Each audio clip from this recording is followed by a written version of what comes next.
Sabe, eu não estou dizendo aqui que é errado você pedir por demandas particulares suas. Não estou dizendo isso.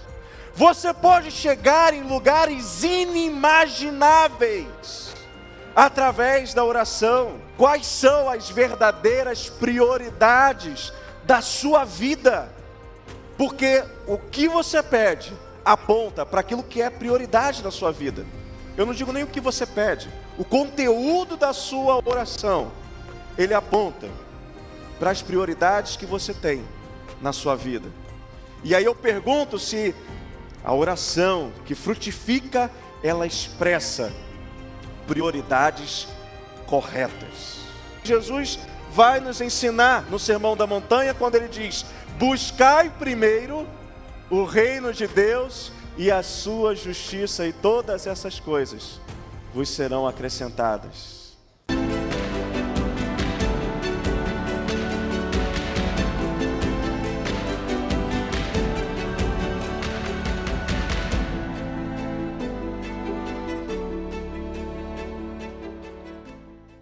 E essa semana eu estava pensando a respeito de oração. Eu acho que assim não tem coisa mais fantástica da vida cristã e da vida da igreja do que a oração. É um negócio assim, realmente fantástico.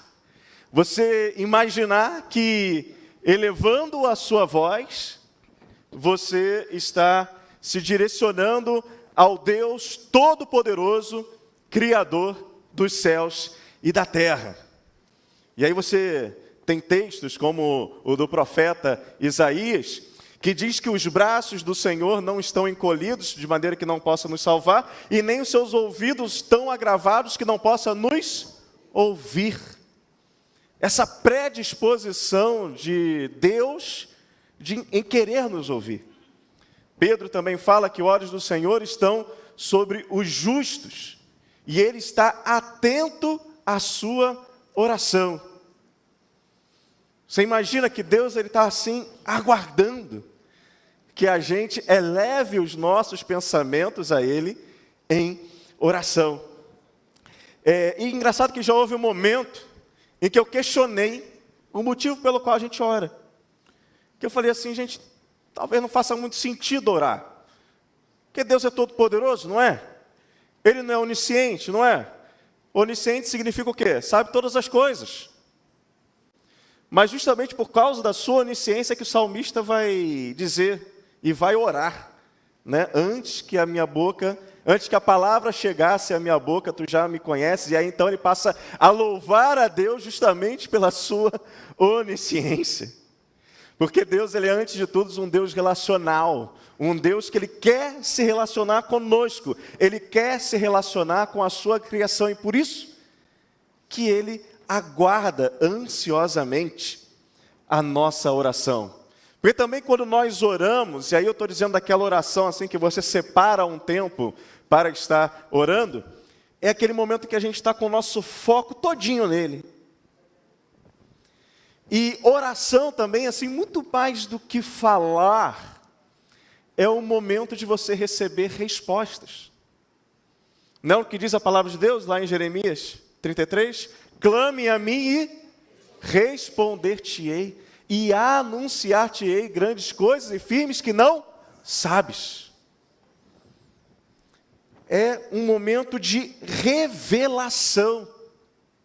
Tanto que quando Jesus ele vai nos ensinar a orar, ele diz assim: seja feita a sua vontade. E é a partir daquele momento em que em oração eu digo ao meu Deus, seja feita a tua vontade, não a minha, o meu coração se abre para que ele revele a sua vontade para a minha vida. Que não vamos esquecer, porque eu também não deixo vocês esquecerem, porque toda vez que eu falo da vontade de Deus, eu lembro o quê?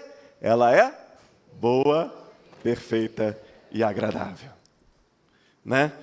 E um dos homens com o ministério mais frutífero, e que também é um dos escritores da Bíblia, ele faz muita questão de registrar nas suas cartas, nos seus escritos, suas orações. A gente está falando do apóstolo Paulo. Eu rapidamente, essa semana, fiz uma busca na palavra de Deus e assim, folheando mesmo as epístolas paulinas, eu pelo menos identifiquei ali algo em torno de 12 orações. Isso assim, sem muito cuidado, só identificando, e aqui Paulo está orando, e aqui Paulo está orando, e aqui Paulo está orando, e aí deu 12. E baseado em uma das suas orações, que se encontra ali na carta que ele escreve aos Colossenses, eu quero falar com vocês a respeito da oração que frutifica. Nós vamos falar de uma oração que frutifica. O ministério de Paulo foi um dos ministérios mais frutíferos de toda a história da igreja. E ele faz uma oração direcionada aos irmãos ali de Colossenses, da igreja de Colossos, ou de Colossas, tanto faz, e está registrada no capítulo 1, versos 9 até o 12. 12 não, até o 14. E aí eu vou pedir que você acesse então a sua Bíblia, ali na carta que Paulo escreveu aos Colossenses, capítulo 1, vamos ler do 9 até o 14. Mas aí antes de ler, vamos aqui só entregar um pouquinho do contexto, quando Paulo está escrevendo essa carta. Primeiramente, Paulo está preso em Roma quando ele escreve essa carta. E aí o prognóstico dele não é legal. Ele vai ser certamente executado pelo Império Romano. E aí, nesse tempo, ele escreve 4 cartas. Ele escreve à igreja de Colossos, ele escreve à igreja de Éfeso, ele escreve à igreja de Filipos e também escreve uma carta particular para Filemão, provavelmente um dos membros da igreja de Colossas, né? E aí, nesse contexto, é o contexto de Paulo. E como é que Paulo fica descobrindo a respeito da igreja de Colossenses? Colossenses é uma cidade em que um modo de produção, lembra quando a gente dava aula de história, de geografia, né? Que falava assim, modo de produção. Qual é o modo de produção? O modo de produção de Colossos é o escravagista. Então é uma cidade em que ela é tomada por muita pobreza, por muita miséria, em virtude dessa maneira da produção se formar, da riqueza se formar. Eram escravos. E dentro desse contexto, Epáfras funda uma igreja. E essa igreja está bombando. Ela está crescendo. Se você está namorando aí a tua Bíblia, enquanto eu estou falando, e não tem nenhum pecado nisso, vamos namorar mais a Bíblia, você vai perceber que nos primeiros versículos aí, você vai perceber que a igreja de Colossos está crescendo. Epáfras, quando ele chega para Paulo, para falar com ele, eu já vou dizer o motivo, ele mostra para Paulo quanto a igreja de Colossenses está crescendo. E nessa mesma época, essa igreja ela é meio que atacada por 2 heresias, pelos judaizantes e pelos gnósticos, que querem assim subverter o evangelho. Não vamos entrar mais em detalhes a respeito disso. Se você quiser mais detalhes sobre isso, você vai entrar na classe da Panorama Cronológico da Bíblia, né? Porque lá a gente trata com todas as riquezas de detalhe quem são esses grupos, quando nós chegamos nas cartas paulinas. E parece que Epáfras também, quando vai até Paulo pedir ajuda, ele é preso. Fica preso com Paulo também. Tanto que quem leva a carta é Onésimo e Tíquito, né? Então, ele fica lá. E aí, então, a partir do relato de Epáfras, que Paulo, então, escreve essa carta à igreja de Colossas. Ele faz uma saudação, uma ação de graças pela fé sincera daqueles irmãos, e depois ele chega nesse momento aqui, que nós vamos ler agora, de Colossenses 1, versos do 9 ao 14. Ele diz o seguinte: por essa razão, desde o dia em que o ouvimos quem? Epáfras. Não deixamos de orar por vocês e de pedir que sejam cheios do pleno conhecimento da vontade de Deus, com toda a sabedoria e entendimento espiritual. Então vamos pausar aqui. Ele está pedindo o quê? Qual é o ponto central do pedido de Paulo? Que aqueles irmãos sejam cheios do pleno conhecimento de Deus. E aí já fica a pergunta para a gente. Você sabe, né, quais são os planos de Deus para a sua vida? Você sabe quais são os propósitos que Ele tem para a sua vida? Você sabe qual é a vontade que Ele tem para a sua vida? Ou você está perdido? Paulo, ele pede para que aqueles irmãos tenham pleno conhecimento da vontade de Deus. Isso tem propósito. Está expresso no versículo 10. E isto para quê? Ou seja, o propósito desse pedido é para que vocês vivam de maneira digna do Senhor e em tudo possam agradá-lo. Isso é o quê? Isso é viver como Jesus. Quer viver de maneira digna como ao Senhor?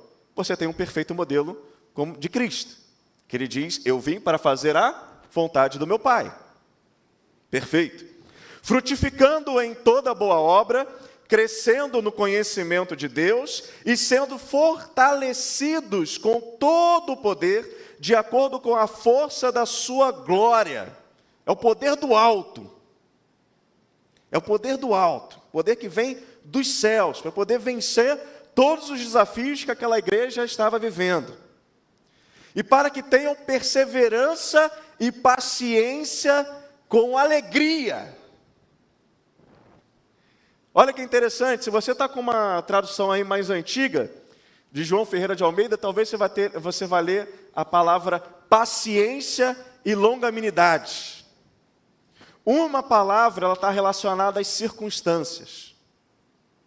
Paciência está ligada a circunstâncias. Longanimidade é referente a pessoas.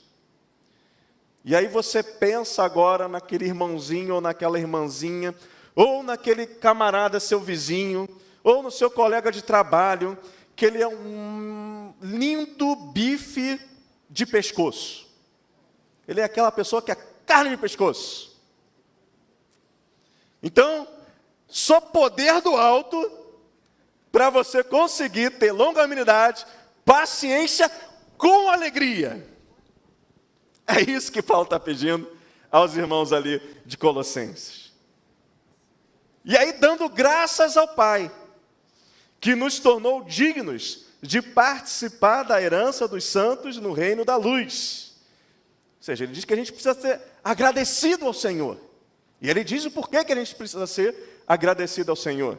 E ele continua no verso 13, finalizando no 14. Pois ele nos resgatou do domínio das trevas e nos transportou para o reino do Filho do seu amor, em quem temos a redenção, a saber, o perdão dos pecados. Vamos orar mais uma vez? Santo Deus e Pai, nós mais uma vez chegamos ao Teu trono de graça, Senhor, agradecidos pela permissão de podermos estar chegando nesse local tão especial, porque só nos foi possível pelo sangue derramado no Calvário, Senhor. E agora, ó Deus, nós te pedimos que o Teu Santo Espírito esteja na condução de todo esse momento aqui. Ó Deus, só por uma ação do Teu Santo Espírito é que o Teu Evangelho vai encontrar abrigo para que ele possa ser vivido. Faz, Senhor, a Tua obra nessa manhã. É o que nós pedimos, em nome de Jesus. Amém. Nós fomos chamados para frutificar, certo? E no dia em que você se apresentar diante de Deus, como você vai estar? Quais serão os frutos que você vai ter nas suas mãos no dia em que o dono da vinha se apresentar? Nós estamos aqui falando do ministério, como dissemos, mais frutífero na história da igreja. E através dessa oração, nós vamos verificar algumas características de uma oração que frutifica. E a primeira característica de uma oração que frutifica é que ela é constante. Versículo 9 já começa: desde o dia em que ouvimos Epáfras, não deixamos de orar por vocês. Isso também vai me lembrar aquilo que Paulo escreveu aos irmãos da igreja de Tessalônica, em que ele diz o seguinte: alegrem-se sempre, orem constantemente e deem graças em todas as circunstâncias, porque essa é a vontade de Deus em Pai em Cristo Jesus. Orai sem cessar, né?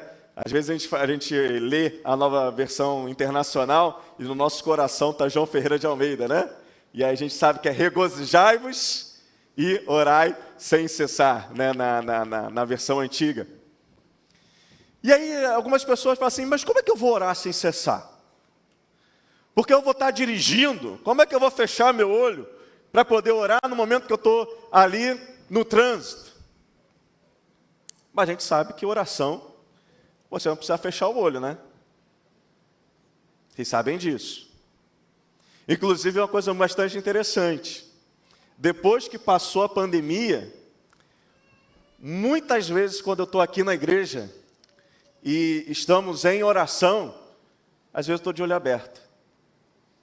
Sabe aquela coisa assim de que algumas coisas para nós são paisagem e a gente não dá valor, mas quando a gente fica sem, isso tem que ser uma experiência para você nunca mais achar que aquilo ali é trivial. E por que eu abro às vezes meus olhos, enquanto nós estamos aqui reunidos em igreja, porque eu quero ver os irmãos. Porque eu fiquei meses a fio vindo aqui e estávamos falando a bancos. Vocês só nos acompanhavam pelo YouTube. Isso foram muitos meses, foi quase um ano. Então esse trauma fez em mim com que várias vezes, em momentos de oração, eu quero olhar para vocês. Eu estou de olhos abertos, porque é uma oração comunitária. E eu quero me perceber no meio da comunidade. E eu às vezes só abro os olhos para poder ver vocês orarem. E isso me encanta. Isso mexe comigo, até hoje. Porque eu fiquei muito tempo sem. E aí quando a gente fala de orar sem cessar, é uma vida que está conectada com Deus. Acordou? Senhor, muito obrigado por esse dia. Está escovando dentes? Senhor, que nessa boca que eu estou lavando aqui, não entre palavras torpes. Que eu possa ter oportunidade com essa boca aqui, falar do Evangelho para alguém. Vai tomar café. Jesus, muito obrigado, Tu és o pão da vida. Muito mais que esse alimento, o Senhor me alimenta espiritualmente. Está varrendo a casa? Senhor, limpa a minha casa de toda a impureza do pecado. Senhor, vai na casa de todos os crentes nesse momento, que Tu afaste todas as cerdas do inimigo e que vá para trás todas as artimanhas de Satanás, e que o pecado não reine nas famílias dos crentes. Que cada família seja um farol, um luzeiro, e assim por diante. Eu costumo vir a pé, de casa para cá, é 1 quilômetro só. Então faço a minha caminhada, né? Ô caô, né? Fala sério, isso não serve como caminhada não, gente. Porque caminhada tem que ser intencional. Na verdade, isso aí é desculpa para poder não ir na academia. Mas, e aí, quando eu estou indo para cá, quantas vezes assim eu fico olhando para as pessoas, no caminho, olho no ônibus, as pessoas assim, cara, às vezes dá uma agonia, que eu fico pensando assim, está todo mundo tão distraído, está todo mundo assim colocando tanta energia, ou tanta dedicação em coisas que não valem a pena. E aí eu fico orando pela salvação delas. Assim, às vezes assim, principalmente quando você vê assim uma pessoa, é estranho, é o Espírito que te toca, e aí você ora por aquela pessoa. É isso que é orar sem cessar. E uma oração que frutifica é uma oração que ela é constante. Você precisa interiorizar para si isso que Paulo vai dizer aos Tessalonicenses e que ele exemplifica aqui aos irmãos, aos Colossenses, que é: orem sem cessar. Porque do contrário, vocês estão abrindo mão de uma ferramenta que foi colocada nas nossas mãos, total e absurdamente poderosa, para mudar a realidade. Esse poder do alto, que é a oração. Outra característica da oração que frutifica, que a gente pode extrair desse texto aqui, é que ela expressa prioridades corretas. Vamos lá, gente. Paulo, ele está o quê? Preso. Ele está algemado. Ele está na antessala do martírio, porque a sentença dele provavelmente será a morte. Paulo está com o pé na cova. Mas ele ora em algum momento pelas suas necessidades materiais? Pela sua própria vida? Em algum momento você nessa carta, nesse trecho, e depois se você quiser eu desafio você a ler a carta inteira. Paulo, ele não ora por si. Outra coisa, ele está orando por irmãos de uma cidade em que o modo de produção é escravo. É uma cidade muito pobre. É uma cidade que certamente pela sua pobreza há muitos doentes. Em qual momento nessa oração que a gente vê ele pedindo para aqueles irmãos saúde, libertação, prosperidade financeira? Não. Ele foca a sua oração em prioridades que realmente vale a pena. Ele pede bênçãos espirituais e não materiais. E Tiago, ele fala muito bem isso. Quando na sua carta, lá no capítulo 3, versículo 3, ele diz o seguinte: pediste e não recebeste, por quê? Pedis mal, para gastar nos vossos próprios deleites. E aí você faz agora um inventário das suas últimas orações, e você vai começar agora que começa o confronto da mensagem, né? Pensa nas suas últimas orações. Você está mais para essa advertência de Tiago, ou você está mais para Paulo? Sabe, eu não estou dizendo aqui que é errado você pedir por demandas particulares suas. Não estou dizendo isso. Só que quando as nossas orações giram apenas em torno da nossa família, dos nossos problemas, de nós mesmos, dos nossos vizinhos, o nosso mundo vai ficar pequenininho, vai ficar muito egoísta. E o poder da oração, ela pode tocar o mundo. Você pode chegar em lugares inimagináveis através da oração. Paulo, ele nem conheceu os irmãos lá de Colossos. Ele certamente nunca ainda tinha os visto face a face, certamente nunca os viu. Mas a oração de Paulo chegou ali neles, e a sua oração também pode chegar nessas pessoas. E aí nesse momento eu quero perguntar para você, qual tem sido o alcance da tua oração? Aonde você tem tocado com a sua oração? Quais são as verdadeiras prioridades da sua vida? Porque o que você pede aponta para aquilo que é prioridade na sua vida. Eu não digo nem o que você pede. O conteúdo da sua oração, ele aponta para as prioridades que você tem na sua vida. E aí eu pergunto se As prioridades que você tem na sua vida estão de acordo com aquilo que Jesus vai nos ensinar no Sermão da Montanha, quando ele diz: buscai primeiro o reino de Deus e a sua justiça, e todas essas coisas vos serão acrescentadas. A oração que frutifica, ela expressa prioridades corretas. A terceira coisa de uma oração que frutifica é que ela busca plenitude. Como assim, pastor? Namora a sua Bíblia aí, volta para o texto. Percebe as palavras que Paulo usa. E aí você vai perceber que se tem uma coisa que fica clara nesse texto aqui, é que Deus não deseja que peçamos pouco. Ele não quer que a gente chegue diante dele, vamos brincar aqui, de mendigaria. Ele quer que a gente peça, e peça bem, e peça grande. Ele não quer que você seja mesquinho ou egoísta, espiritualmente falando.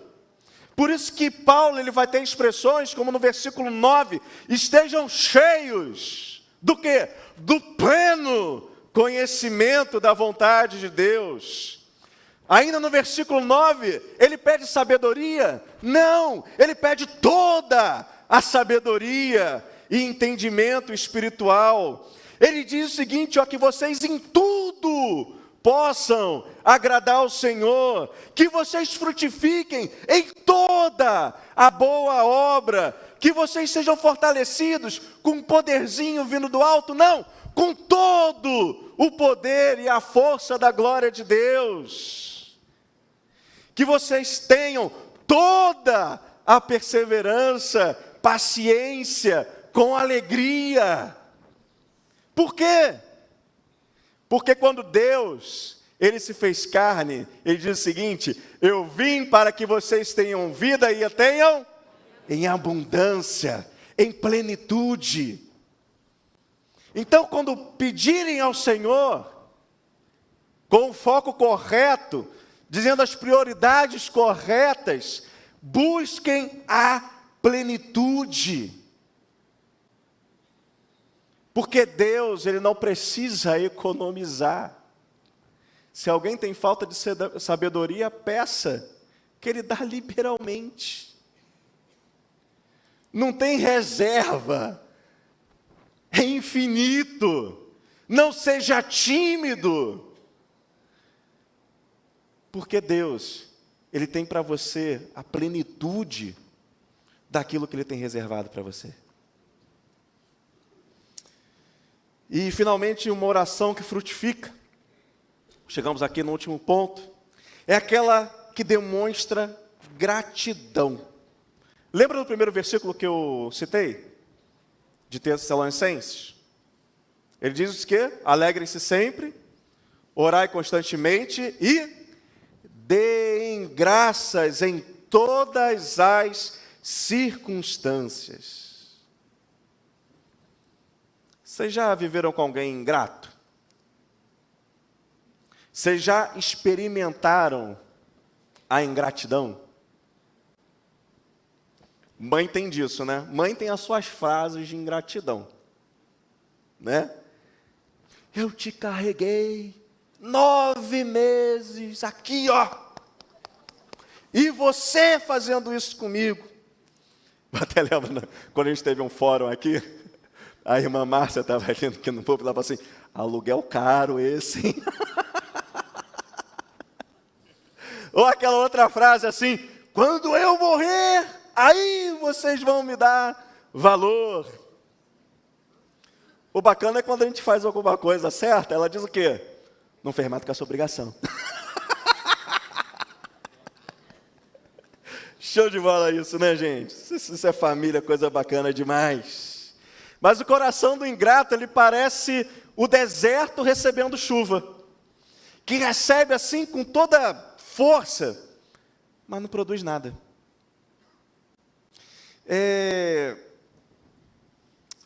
Eu vou dizer uma coisa para vocês, uma boa oração tem que conter gratidão. Ou você não sabe com quem você está falando. Eu gostei dessa frase, saiu agora. Uma boa oração tem que conter gratidão. Ou você não faz a mínima ideia de com quem você está falando. Porque oração não pode virar paisagem. A gente tem que pensar em com quem a gente está falando. E aí a gente tem que pensar o preço que foi pago para a gente poder falar com quem a gente está falando. Não dá para isso passar batido. E ele finaliza, Paulo vai finalizar a sua oração, chamando aqueles irmãos para a gratidão, quando ele diz o seguinte: graças ao Pai, deem graças ao Pai, que nos tornou dignos de participar da herança dos santos no reino da luz. Como é que ele nos tornou herdeiros, do reino da luz? Porque ele nos resgatou do domínio das trevas e nos transportou para o reino do seu Filho amado, em quem temos a redenção, a saber, o perdão dos nossos pecados. Ele usa aí a palavra redenção. Redenção era a palavra utilizada pelo pagamento de um escravo. Porque antes nós éramos escravos desse império das trevas, do pecado.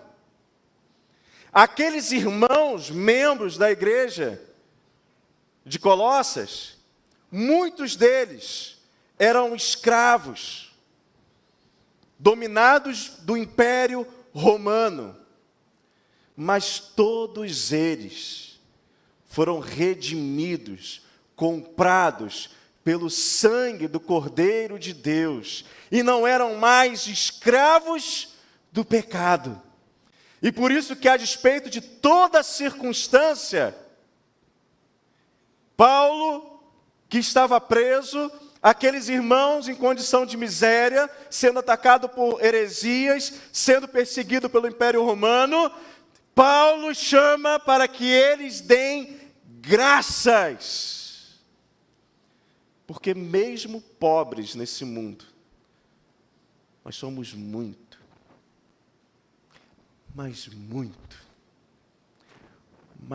muito ricos, porque nós somos herdeiros de Deus e co-herdeiros em Cristo Jesus. E aí, meus irmãos, quero deixar algumas perguntas aqui para vocês. Como é que anda a sua vida de oração? Quais são as prioridades que o conteúdo das tuas últimas orações tem demonstrado? Eu fico me perguntando se você tem buscado viver a plenitude dos propósitos que Deus tem para você. Se você tem abraçado as suas promessas. Se você tem vivido de acordo com a sua boa, perfeita e agradável vontade. Se você tem demonstrado gratidão por tudo aquilo que Deus é. Isso é muito forte. Muito mais do que Ele fez, só pelo fato daquilo que Ele é, já é motivo de levantar os lábios em adoração. Mas mesmo Ele sendo o que é, Ele se fez um de nós. E habitou entre nós e vimos a sua glória como a glória do unigênito do Pai, cheio de graça e de verdade. pagando assim, Jesus naquela cruz, o preço, para que a gente pudesse ser livre da escravidão do pecado. E que a gente possa então viver uma vida plena, abundante, que Cristo iniciou, saindo daquela sepultura 3 dias depois que o colocaram lá. Para que a gente viva então novidade de vida, até que exista de fato a plenitude de um corpo transformado. E aí nesse momento já estaremos vendo Ele face a face. Como tem sido a sua oração? Vamos orar?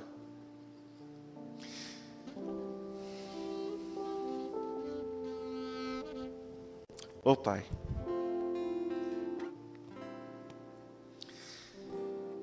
que palavra gostosa, Senhor. Que palavra gostosa é saber que quando a gente pode chamar de Pai. A Tua paternidade, Senhor, nos alcançou. Isso porque os nossos pecados, Senhor, foram pagos por Cristo Jesus na cruz. Mas também, Senhor, queremos te pedir perdão. Se não temos, Senhor, vivido como filhos, se não temos vivido, Senhor, de maneira digna,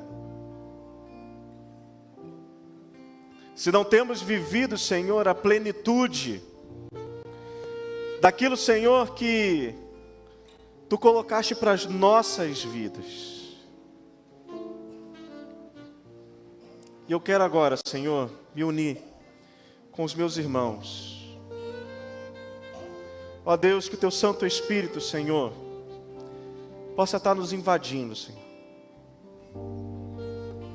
Senhor, nos invada no Teu Santo Espírito, porque é Ele, Senhor, que coloca em nossas bocas as palavras perfeitas de uma oração que chega ao Teu trono de graça como aroma suave, Senhor. Ó Deus, queremos viver, Senhor, aquilo que Tu tens para cada um de nós. Queremos viver uma vida, Senhor, que ao fim dela, quando nos encontrarmos contigo, Senhor, possamos apresentar frutos. Possamos, Senhor, apresentar o trabalho de nossas mãos, que nada mais é, Senhor, do que o trabalho Teu, feito através das nossas mãos. Por isso, Senhor, nos colocamos aqui, rendidos estamos, Senhor, na Tua presença, orando em nome de Jesus. Amém e amém.